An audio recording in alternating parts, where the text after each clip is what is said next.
kita lihat pasangan kita itu oke, dia toksik, tetapi tetap dia itu sadar, tetap dia berusaha mau berubah. Lalu dia orangnya juga baik, sifatnya juga baik, nggak pernah main tangan atau apa. Dan kita lihat ada masa depan sama dia. Nah itu masih bisa dikonsider untuk dilanjutin. Nah tetapi kalau kita udah lihat pasangan kita udah toksik, nggak sadar-sadar dan nggak baik, nggak punya duit pula, nah itu dia lebih baik kita temenan.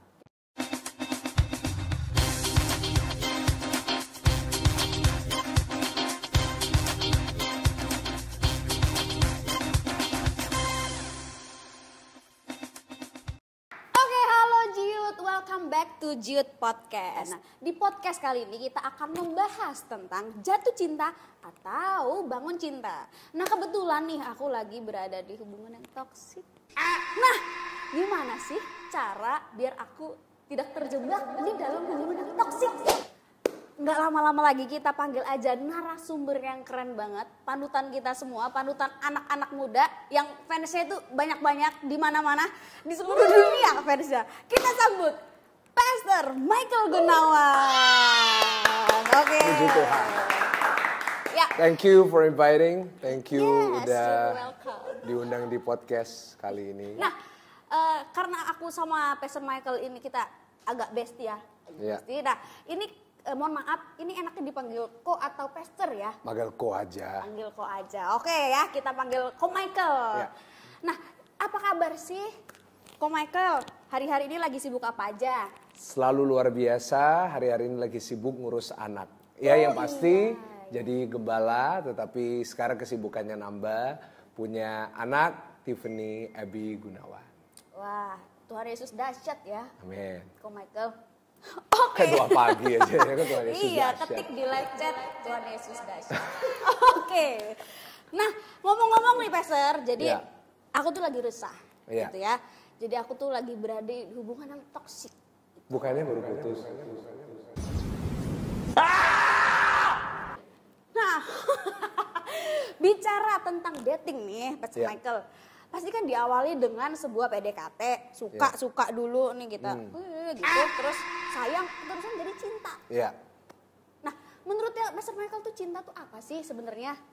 Cinta itu sebenarnya datang dari Tuhan. Tentunya itu idenya dari Tuhan itu sendiri. Di dalam Alkitab, Yohanes 3:16 ngajarin kepada kita bahwa karena begitu besar kasih Allah.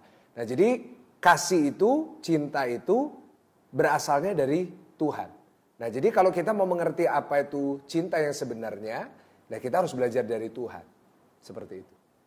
Oh, mantap sekali ya penjelasannya, sangat tester banget ya jawabannya. Nah, banyak yang tanya nih, termasuk aku sendiri ya, batasan-batasan dalam pacaran itu apa aja sih, Pastor Michael? Nah jadi kalau kita bicara tentang pacaran, nah itu biasanya nggak bicara langsung tentang cinta.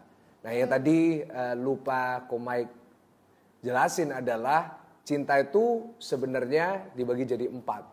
Ya kan? Di dalam ini bicara Alkitab ya, karena Ko Mike bicara sebagai seorang pendeta kapasitasnya itu. Yaitu Ko Mike sering jelasin ini kalau khotbah di seminar Love, Sex and Dating. Yang pertama adalah filio. Filio ini adalah kasih antar sahabat. Nah, karena itu biasanya orang kalau jatuh cinta mulainya dari sahabat dulu. Kan nggak mungkin orang tiba-tiba langsung jatuh cinta, langsung nggak kenal, wah aku cinta kamu. Nah itu kecuali sama artis Korea mungkin bisa kayak gitu ya kan. Tapi kalau kita ya sesama teman biasanya temenan dulu, kumpul dulu ya kan. Kita pelayanan bareng misalnya kalau dalam kasus gereja kan banyak yang cinlok di gereja dan lain-lainnya. Nah terus di sekolah kerja project bareng. Nah itu kan temenan dulu, oh orang ini kok baik ya. Nah itu filio. Nah ada dua namanya kasih storge. Storge ini kasih antar keluarga. Nah jadi beda kan kasihnya kita sama keluarga sama kasih sama teman sama pacar. Nah lalu ada yang ketiga namanya kasih eros. Nah kasih eros ini kasih yang ingin memiliki. Nah ini biasanya orang kalau dari filio lama kelamaan pasti akan jadi eros. Yaitu saya ingin memiliki. Si A ingin memiliki si B. Awalnya sih teman tapi akhirnya ingin menjadi sesuatu yang lebih. Nah itu muncul jadi eros. Nah ingin memiliki dan biasanya di sini orang pacaran dimulai dengan kasih itu. Yaitu eros, saya ingin memiliki dia. Saya ingin selalu bersama dengan dia. Saya ingin dia menjadi seperti ini untuk saya. Nah, tetapi kalau kita mau bicara tentang kasih yang sesungguhnya, itu bicara tentang kasih agape. Kasih agape ini kasihnya Tuhan Yesus terhadap kita. Dan kasih agape aplikasinya gimana? Yaitu saat kita ini bisa mengasihi pasangan kita ini bukan kalau tetapi meskipun. Ya, jadi kita itu belajar mengasihinya itu kalau udah di level agape ini, yaitu bukan kalau kamu seperti ini, aku mengasihi kamu. Tetapi kasih agape itu meskipun kamu seperti itu, aku tetap mengasihi kamu. Oh, kasih tanpa batas. Iya, kasih tanpa ada syaratnya. Oke. Nah, jadi kalau kita mau masuk di dalam pacaran pasti semuanya itu berada di dalam kasih eros. Tetapi kita berharapnya satu saat akan menjadi agape. Nah, itu kalau mau menikah itu seharusnya udah sampai di agape. Nah, kalau kita mau bicara tentang batasan-batasan, nah kita harus hati-hati. Kenapa? Karena kasih kita ini masih eros. Nah, kalau kita eros ini ingin memiliki, ini milik saya, wah akhirnya yang lebih diandalkan itu hawa nafsu. Nah, karena itu harus ada batasan-batasan tertentu yang harus dipegang, yaitu jangan sampai di dalam hubungan kita itu menyentuh yang namanya dosa, yaitu dosa hawa nafsu itu. Kenapa? Karena kalau kasih kita ini di eros, wah akan selalu banyak hawa nafsu dari diri kita, akhirnya berujungnya kepada dosa. Nah, jadi batasannya adalah jangan sampai di dalam sebuah hubungan itu ada yang namanya dosa. Nah, itu harus menjauhi itu. Jadi kalau batasannya ditanya seperti apa, ya jangan sampai ada dosa di dalamnya. Seperti itu ya, Pastor. Seperti ya. itu, ya. Berarti nih kalau ada yang nanya, "Sus, aku harus ngapain nih kalau pacaran? Kalau nonton aja bosen. Kalau makan bareng gitu-gitu doang. Masa selama bertahun-tahun cuman gitu-gitu doang?" Lah, kalau misal rumah kosong nih, kosong nih. Masa iya cuma pegangan kuping sama hidung gitu kan. Nah, itu gimana tuh cara kita menghindari setan di rumah itu? Nah, jadi kalau kita mau bicara, loh kok kalau kayak gini kan bosen kalau bertahun-tahun. Nah, karena itu kita harus tahu jelas kapan mulai pacaran dan tujuan pacaran apa. Nah, kalau kita pacarannya dari SMP udah mulai pacaran, ya udah pasti bosen. Wah, kalau nggak ngapa-ngapain bertahun-tahun, kenapa? Pacaran 4 tahun masih SMA. Pacaran 5 tahun, 6 tahun baru masuk kuliah, belum bisa menikah. Ya pasti bosen. Pasti, wah, what's something new that I can do? Nah, karena itu Komik selalu kasih nasihat kepada yang mau pacaran. Pacaran itu harus menunggu kalau mau menikah. Yaitu pacaranlah dengan orang yang kita ini sudah di usia di mana kita ini udah siap nikah. Usia Jadi matang ya? contohnya misalnya, average-nya kalau yang bagus itu pacarnya 3-4 tahun. Kenapa? Karena menurut Komik 3-4 tahun itu adalah waktu yang cukup untuk kita kurang lebih mengenal. Karena tujuan pacaran itu apa? Tujuan pacaran adalah untuk kita mengenal pasangan kita, untuk mempersiapkan diri kita menikah dengan dia. Seharusnya benar itu seperti itu. Bukan pacaran untuk have fun, tetapi pacaran untuk mempersiapkan dirimu untuk menikah. Nah, karena itu kalau 3-4 tahun ya artinya kalau kita punya target umur 24 menikah, ya kamu mulailah pacaran umur 20. Nah, supaya nanti gak terlalu lama, supaya nanti gak terlalu jenuh. Nah, jadi itu yang harus diperhatikan. Jadi kita harus mempersiapkan diri untuk menikah. Nah, lalu kok dibilang, loh kok masa cuma gitu-gitu aja? Loh, of course. Karena waktu kita pacaran ini, waktu kita mengenali. Nah, waktu kita mengenali adalah kita mengenali sifatnya dulu. Nah, kalau kita sebenarnya mau benar-benar mengenali, pasti gak ada bosannya. Karena pasti banyak yang kita gak tahu tentang pasangan kita. Nah, biasanya kalau ada yang bilang, wah kok cuma gitu-gitu aja bosen, itu biasanya cuma alasan. Nah, jadi kalau Komik ditanyain sama anak-anak muda, Komik kira-kira boleh nggak pacaran cium-ciuman, pegang-pegangan? Nah, Komik selalu bilang, biasanya laki yang tanya, kalau perempuan jarang tanya itu. Biasanya tanya, boleh nggak?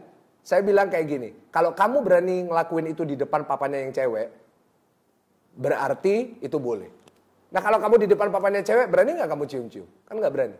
Nah, contohnya lagi, kalau misalnya kamu punya anak perempuan, boleh nggak dia digituin sama cowok lain? Kalau kamu bilang nggak, ya kamu jangan ngelakuin. Karena firman Tuhan dengan jelas berkata, lakukanlah kepada orang lain seperti kamu ingin diperlakukan. Ya kan? Kayak Komaik sekarang punya anak perempuan. Komaik pasti juga mikir dong. Jangan sampai dia diapa-apain sama pacarnya. Ya. Nah, kalau kita sebagai laki-laki, terus kita gituin anaknya orang, nah kita juga harus mikir. Nah nanti kalau anakku digituin gimana? Nah karena itu kita harus menjaga diri kita untuk kita menjaga kekudusan pasangan kita juga. Karena ya kita juga nggak ingin anak kita diperlakukan seperti itu misalnya, seperti itu kan. Jadi itulah jawabannya dari pertanyaan itu. Mungkin agak panjang, mohon maaf. Iya nggak apa-apa, ini kita enjoy banget ya. Nah tapi nih Pastor, kan pasti tengah-tengah pacaran ada bosan pasti. Komek juga pernah bosan kan di dalam suatu hubungan. Nah itu gimana cara kita biar kita nggak bosan? Biasanya kan kalau bisa kita bosan nih, pasti otomatis salah satu dari kita tuh kayak bertingkah yang enggak, malah jatuhnya jadi toksis gitu ya, kayak di silent treatment atau kadang ada yang cari hiburan di luar gitu kan, bosen kan sama pasangan kita kan. Nah gimana caranya kita biar nggak bosen sama pasangan kita dan hubungannya tetap sehat gitu? Nah kalau bicara bosen, semua orang pacaran pasti ada bosennya karena kita manusia. Kalau robot pasti gak ada bosen karena udah diprogram. Nah manusia kan udah pasti bosen. Nah jadi kalau kita mengatasi supaya kok kalau bosen gimana? Ya yang pertama kita harus sadar ya bosen itu hal yang biasa. Dan kita pacaran sama siapapun, misalnya kita bosen terus kita pikir ya udah saya ganti yang lain. Kita juga harus sadar kalau kita ganti yang lain ujungnya juga pasti bosen sama dia. Nah karena itu kita harus belajar kalau kita bosen, yang pertama kita nganggap itu hal yang biasa. Jadi jangan itu dijadikan masalah yang besar. Kadang-kadang kan kita hal kecil dijadiin besar. Wah bosen, wah apakah ini berarti bukan dari Tuhan. Nah kadang-kadang kan seperti itu. Nah yang penting adalah kalau kita mau mengatasi kebosanan adalah you can always try something new. Seperti apa? Kalau biasanya cuma ke mall, nonton, makan. Nah you can try misalnya sekarang lagi bowling, terus ada aktivitas lain dan pelayanan bareng. Ya, bagi teman-teman yang belum pelayanan di G Youth bisa bergabung dalam pelayanan dan bisa join dalam berbagai macam hal. There are many things to do gitu loh. Kadang-kadang kita ini terlalu banyak alasan aja. Bayangin zamannya opa-oma kita dulu, malah gak ada apa-apa, malah cuma pandang-pandangan. Gak ada handphone, gak ada Instagram, gak ada TikTok. Ngatasin bosan gimana? Dan caranya yang ketiga adalah kita selalu lihat positif dari pasangan kita. Selalu kita cari, oh ada positifnya orangnya seperti ini, orangnya seperti itu. Nah kalau kita selalu lihat positifnya, ya mungkin kita bosen, tetapi kita akan jadi semangat lagi lihatnya dia gitu loh. Oh, berarti mindset kita yang harus diatur gitu ya? Iya dong. Iya. Oke, nah nih lagi booming banget nih. Jadi ini tuh ada yang bertanya tentang toxic relationship. Nah, gimana sih kita tahu kalau kita tuh di dalam hubungan yang toxic? Nah, atau mungkin Komek punya cerita atau pengalaman dulu mungkin Komek pernah pacaran terus toxic atau gimana deh? Nah, kalau pacaran toxic itu artinya kalau menurut Komek ya itu adalah pacaran yang nggak seimbang. Pacaran nggak seimbang. Artinya apa? Effortnya itu nggak seimbang. Jadi yang satu menuntut lebih banyak. Jadi saat yang laki menuntut jauh lebih banyak daripada yang cewek. Dan ceweknya ini harus melakukan, berusaha lebih untuk baikin, untuk gini, untuk gitu. Nah itu udah mulai ciri dari toksik. Nah ciri dari toksik yang lainnya apa? Kapan kita mulai tahu kita mulai toksik? Di saat ada satu yang gak mau ngalah. Satu, always have to win. Always have to be the right person. Apapun yang terjadi, pokoknya saya harus benar. Saya gak pernah salah. Nah, terus ciri toksik yang lain apa? Suka ngancam. Ngancam putus biasanya. Oh, kalau kamu kayak gini, lihatan. Pasti aku gak mau sama kamu lagi. Nah, itu ciri-cirinya toksik. Nah, kenapa kok Michael bisa bicara tentang ini? Karena Michael dulu adalah pelakunya. Jadi, Michael sama Celine, semua tahu ya, Michael punya istri namanya Celine. Nah kita dulu pacaran 5 tahun dan itu 4 tahun pertama itu adalah masa-masa yang sangat kelam buat Celine. 4 tahun? 4 tahun. Berarti dari, terus? Iya pada saat itu dari tahun 2012. Kita pacarannya. Nah itu tuh bener-bener itu 4 tahun yang paling kelam untuk Giselle. Kalau Ko Michael lihat dari sekarang. Dan nanti siapa tahu kita bisa ngobrol juga sama Giselle kalau ada lanjutannya. Nah karena Ko Michael, I was one of the most toxic person yang mungkin kalian akan tahu. Karena I had a lot of problems. Jadi kalau mau bicara tentang laki-laki toxic, Ko Michael pelaku nomor 1 dulu. Dan itu banyak alasannya. Kenapa bisa toksik. Dan Ko Michael nggak pernah malu untuk ceritakan ini gitu. Dan mungkin mau ditanya tentang itu, Ko Michael juga nggak malu. Kenapa? Karena I felt ini adalah pengalaman dari Ko Michael yang Ko Michael harus share kepada teman-teman. Dan Giselle juga merasa hal yang sama. Kita memang harus melalui itu supaya nantinya pada saat Ko Michael udah jadi gembala dan mengembalakan banyak orang, Ko Michael bisa kasih nasihat yang benar. Nah karena Ko Michael dan Giselle dulu berada di dalam satu hubungan yang sangat gak sehat. Meskipun dulu kita pelayanan. Nah karena itu jangan kita berpikir orang pelayanan itu hubungannya pasti baik-baik aja. Nah kadang-kadang orang pelayanan pun juga bisa toksik. Nah jadi itu yang harus kita jaga. Seperti itu ya Pastor ya. Nah boleh gak sih kita tahu nih, kita kayak penasaran banget sih. Ko Michael dulu toksiknya apaan sih? Nah sebutin 1 aja deh, apa 2, 3 juga boleh. Ya, kalau Ko Michael dulu pemarah. Pemarah? Ya, jadi Ko Michael bukan cuma marah sama orang, tetapi suka marah sama pacar. Yang kedua, Ko Michael menuntut. Ko Michael selalu mau menang sendiri. Jadi kalau bertengkar, nggak pernah Ko Michael yang salah. Selalu Giselle yang salah, dan selalu Giselle yang harus minta maaf. Nah itu yang sangat berbahaya. Jadi kalau bertengkar, meskipun Ko Michael yang salah, Ko Michael yang harus menang. Nah, terus ciri toksik yang lainnya, Ko Michael very jealous. Posesif banget. Jadi Giselle ngobrol sama laki aja Ko Michael marah. Ngobrol doang. Itu marah-marah banget dan itu benar-benar posesif banget. Jadi hal-hal yang seperti itu yang benar-benar membuat relationship-nya itu jadi nggak sehat banget. Dan Ko Michael selalu menuntut Giselle untuk bisa baik meskipun Ko Michael marah-marah. Nah itu juga salah satu ciri toksik. Jadi kita lagi bertengkar, udah selesai bertengkar, Ko Michael maksa kamu harus enak. Kan nggak bisa langsung gitu mestinya. Iya, pasti moodnya beda. Tapi Ko Michael nuntut, oh no, you have to. Kenapa memuaskan dirinya Ko Michael? Jahat banget. Nah iya, dulu Ko Michael adalah orang yang seperti itu. Dan itu sebenarnya ada banyak penyebab yang mungkin nanti bisa dibahas di podcast ini. Oke, ya. Nah, kan ini Ko Michael dulu masa kelamnya 4 tahun nih, toksiknya 4 tahun nih. Tapi akhirnya Ko Michael nikah nih sama Giselle. Nah, sedangkan anak-anak muda ini yang masih belum tahu arahnya kemana, kan? Mereka bingung nih, aduh kayaknya aku udah tahu nih mereka sadar dalam hubungan yang toksik. Mereka bingung nih kok, enaknya dilanjut apakah enggak ya? Nah, tapi kan mereka juga mikir, Ko Michael juga dulu toksik tapi akhirnya nikah. Nah, lebih baik diakhiri atau dilanjutkan nih Ko Michael? Oke, menurutnya Ko Michael. Jadi kalau misalnya kita lihat pasangan kita, misalnya dia toksik nih. Tapi kita lihat ada masa depan sama dia. Artinya apa? Oh, meskipun ya oke lah orang toksik itu memang ya kita jengkel sama orang itu kenapa kayak gini. Tapi tetap ada sisi positifnya. Kita lihat masih ada masa depan, orangnya itu baik sebenarnya. Dan kita juga harus tahu kenapa dia itu toksik.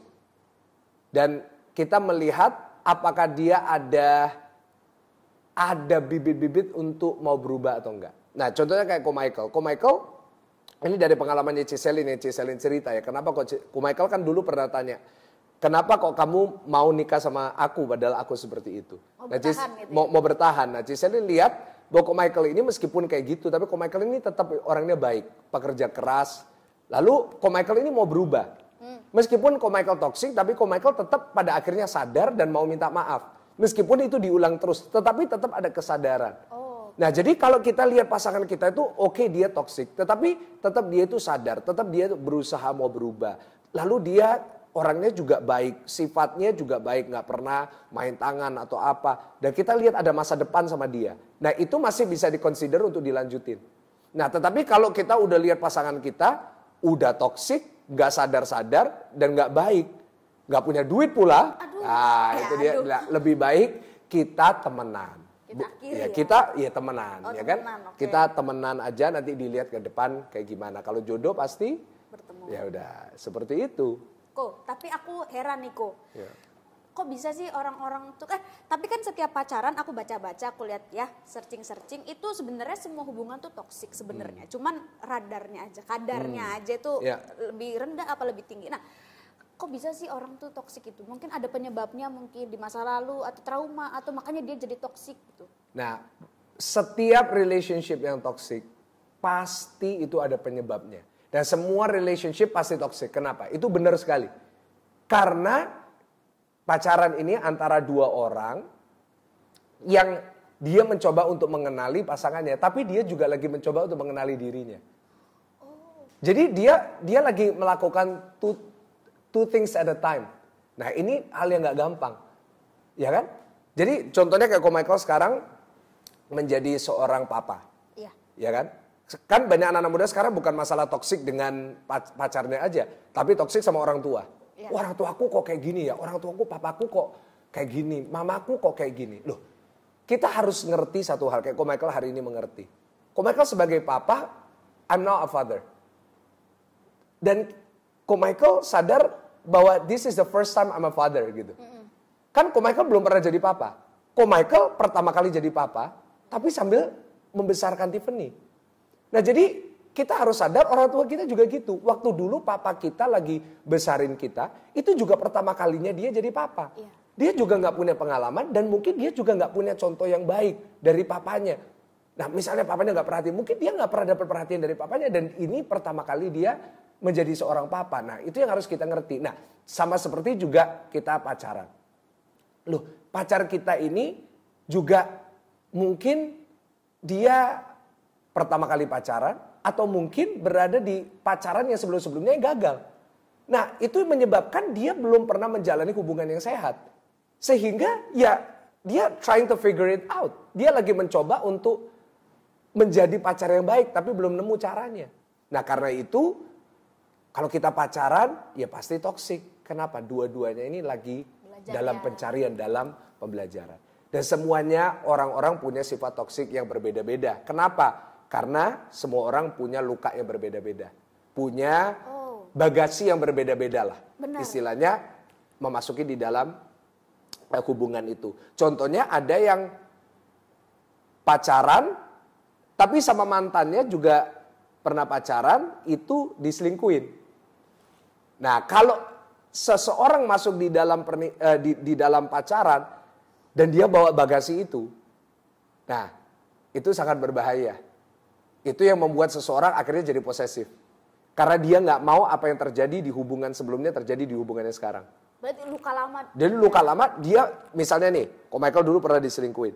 Nah, Michael dengan pasangannya Michael sekarang, Michael akan jaga dia baik-baik supaya Michael nggak diselingkuhin lagi. Iya. Bayangin, kalau kita memperlakukan pacar kita sekarang dengan cara yang sama kita memperlakukan mantan kita yang pernah nyakitin kita. Jadi kita lagi project mantan kita sama pacar kita sekarang, ya udah pasti toksik. Padahal pacar kita belum tentu, yang sekarang belum tentu seperti itu. Iya. Tetapi kita melampiaskan luka lama kepada pasangan kita yang baru. Nah, pasangan kita yang baru juga shock loh, aku orangnya nggak kayak gitu. Iya. Nah, kenapa kamu kayak gitu? Nah, tetapi pacarnya ini yang memperlakukan dia seperti itu, dia nggak bisa kendalikan itu. Kenapa? Itu luka di dalamnya. Makanya belum sembuh, udah cari orang baru jadi digituin. Nah, kayak Michael dulu lukanya adalah Michael dulu dibully. Michael dulu di sekolah dibully, selalu direndahin, selalu dibilang, wah dulu Michael direndahin banget. Wah, karena Michael dulu gemuk sekali dan wah dibilang babi lah, dibilang fatso, wah itu banyak panggilannya. Akhirnya apa? Low self esteem. Michael punya sebuah gambar diri yang sangat rendah. Gak percaya diri. Gak percaya diri. Nah, otomatis itu jadi lukanya Michael. Nah, itu yang menyebabkan Michael banyak marah sama Celine. Kenapa? Karena Michael dulu waktu dibully, Michael nyimpan amarah itu. Nyimpan banget amarahnya. Dan akhirnya kepada siapa Michael bisa lampiaskan? Ya paling gampang adalah orang yang terdekat. Jadi Michael project itu kepada pasangan. Apalagi kalau pasangannya mungkin banyak ngeritik atau banyak ngomentari. Wah, itu bisa jadi sensitif. Kenapa? Iya. Karena itu luka lama. Nah, jadi kenapa? Ya semuanya pasti ada dasarnya, semua pasti ada penyebabnya. Kayak seseorang sakit, nggak mungkin tiba-tiba sakit, pasti ada penyebabnya. Iya, Toksik juga pasti ada penyebabnya. Dan semuanya pasti ada, tapi lain-lain. Iya. Nah, sebelum terkuaknya toksik nih Go, berarti kan pas awal-awal pacaran. Nah, berarti masa PDKT nih, berarti kan kita tuh awal-awalnya manis-manis, Iya. manis-manis. Kita belum ngeluarin sifat kita yang asli nih Go. Iya. Boleh nggak sih kita itu pas mau deket sama orang kita tuh berubah jadinya. Jadi kita tuh nggak jadi diri kita sendiri gitu loh. Ngerti nggak sih Go? Iya. Jadi sebenarnya aku nih pemarah misalnya. Ini contoh paling ini. Aku tuh sebenarnya pemarah, tapi kalau untuk deketin elu, untuk dapetin elu, gue jadi nggak marah deh gitu. Tapi nanti kan akhirnya terkuak juga jadinya toksik. Lah, boleh nggak sih kita tuh berubah? Jadi nggak, itu bukan di diri kita gitu. Nggak boleh, tapi pasti terjadi. Nggak boleh, tapi pasti terjadi. Iya dong. Itu mestinya nggak boleh kan? Karena itu akan merusak hubungan itu nanti di kemudian hari. Tapi pasti terjadi. Kenapa? Karena ya supaya dapetin, ya saya harus fake dulu. Kayak contohnya, misalnya ada yang mau nawarin kita produk. Ya. Pasti dong kita ngomongin yang bagus-bagusnya dulu. Benar. Terus baru nanti yang embel-embelnya, yang nanti wah ada biaya-biaya tambahan lain-lainnya iya. tiba-tiba munculnya di kemudian hari. Nah itu tuh manusiawi banget. Nah karena itu kalau fake mestinya nggak boleh, tetapi ujung-ujungnya pasti terjadi. Kita pasti nunjukin yang baik. Mungkin bukan fake, tapi kita nunjukin sisi baiknya. Iya. Nah dan itu bisa dimengerti, bisa dimaklumi. Karena itu kalau kita lagi PDKT sama orang, ya kita yang sadar kita juga fake, kita juga harus menyadari orang ini juga mungkin fake. Oh iya. Karena itu Ko Michael selalu bilang, kalau lagi pacaran buka matamu lebar-lebar. Matanya selebar mungkin. Tapi kalau sudah menikah tutup mata. Artinya apa? Ya ada sifat jeleknya ya kita terima. Iya. Nah, tapi kalau pacaran ya kita harus lihat baik-baik, kita harus benar-benar memperhatikan, kita harus benar-benar ngerti. Ini yang benar sifatnya seperti apa. Karena itu pacaran adalah persiapan untuk menikah. Jadi kita mengenali dia dengan baik. Kita harus buka mata lebar-lebar. Kadang-kadang banyak anak muda sekarang masalahnya adalah buta cinta. Jadi semuanya itu selalu lihat wah yang baiknya. Jadi dia love blind. Iya. Orang yang bilang love is blind. Nggak boleh. Kita harus buka mata kita lebar-lebar. Kalau kita lihat pasangan kita ini, kita harus lihat dengan kacamata pembesar. Mereka selalu bilang. Dilihat. Oh kekurangannya ini, kekurangannya itu. Sampai kita bisa lihat, oh kekurangannya ini apakah aku bisa terima atau enggak. Iya. Biar nanti pas nikahnya nggak Iya. kecelik gitu ya bahasa Iya, Jermannya benar. ya. Lah kok ternyata dia kayak begini sih. Gitu kan. Jadi kita kurang Benar. lama mungkin ya pacarannya. Iya, benar. Tapi bisa aja loh kok pacarannya 5 tahun, 8 tahun. Tapi pas nikah dia beda. Jadi mukulan mungkin jadi gitu kasar, ngolok-ngolok. Padahal sama pacaran 8 tahun nggak pernah. Jadi Iya. beda. Makanya kenapa itu perceraian banyak terjadi ya. Iya. Nah makanya kan waktu kalau di GSJS kita kan ada konseling pranikah. Nah ini kan penting. Oh iya. Karena di situ kita mempersiapkan setiap couple-couple ini untuk the worst thing that can happen. Ya worst case scenario kira-kira kalau pasanganmu tetap kayak gini, kira-kira kamu bagaimana menanggapinya. Karena pernikahan itu sekali seumur hidup. Iya. Nah jadi Ko Michael kan selalu ditanyain, kalau pacarku sekarang toksik, terus nanti waktu menikah bisa berubah kan? Kan biasanya gitu, pasti bisa berubah lah. Tapi ada juga yang takut kebalikannya. Kok sekarang dia baik, kalau dia berubah jadi jahat gimana? Nah karena itu waktu janji nikah kan dibilangin bahwa kamu harus menerima orang ini dalam keadaan baik maupun buruk. Dan apapun yang terjadi dan tidak ada bisa memisahkan kalian daripada maut. Jadi begitu sudah menikah, ya kita harus siap untuk menerima dia seperti apa. Oh gitu. Tapi ada gak sih kok yang abis konseling pranikah tuh tiba-tiba gak jadi nikah Oh gitu? banyak. Oh iya dah. Ko Michael selalu bilang, kalian ikut konseling pranikah ini podcast tentang konseling pranikah atau pacaran sih? Kok arahnya jadi kita... Saya Pastor Michael Gunawan dan saya mengundang saudara untuk subscribe, untuk like, dan saudara boleh share ke teman-teman untuk bisa diberkati dengan banyak konten-konten dari GSJS Youth. God bless you.